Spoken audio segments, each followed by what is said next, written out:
On this episode of Science Explained with Emma, we're going to be talking about how an engine in a car works, also known as an internal combustion engine. An internal combustion engine has three main parts or systems: the camshafts, the crankshaft, and the timing belt. Camshaft or shafts, depending on how many you have, control the flow of air into the engine.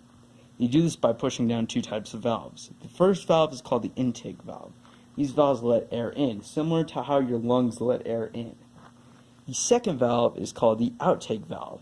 This valve releases the used products of the reaction out, similar to how you breathe out.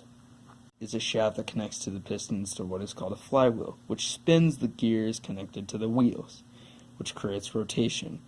This is the shaft that generates the movement of your car. However, the crankshaft also has counterweights next to the piston so it can rotate evenly and thoroughly, and it doesn't cause irregulars in your driving. So your car doesn't start going 30 and then stop and go down to 15 and then back up to 20 and so on and so on. The timing belt is made up of four different components. The first component is the rubber belt that connects and coordinates the crankshaft to the camshaft. This belt often has a kind of teeth or latch pattern that holds it in place in other parts of the timing belt. The second component is the crankshaft sprocket, which connects the timing belt to the crankshaft. These incredibly small but important sprockets make it so that when the timing belt rotates due to the camshafts rotating, so does the crankshaft. The third part is the camshaft sprocket, which connects the camshaft to the crankshaft. This sprocket makes it so that when the camshafts rotate to let air into and out of the combustion chamber, the timing belt moves with it. The fourth and final component is the tension and idler pulleys that keep the rubber belt stiff and in place. The ratio of camshaft spins to crankshaft spins is 2-to-1, which we will see is so important in a minute.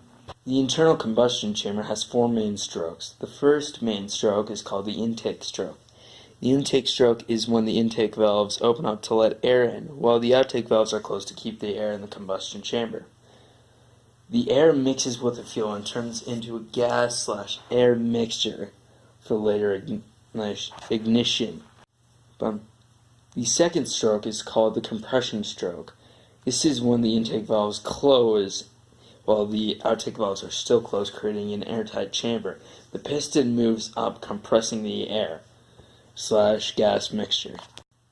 The chemistry stroke, or the ignition or power stroke, is when the compressed air/gas mixture is lit by a spark plug at the top of the engine. The spark plug ignites the gas mixture, creating an explosion which expands. Since the explosion has nowhere else to go, it goes down, pushing the piston down, generating power. The final stroke is the outtake stroke. This stroke is when the outtake valves open up to let the air/gas mixture come out. The cycle is then repeated over and over and over. Thank you for watching, and I hope you've learned something today.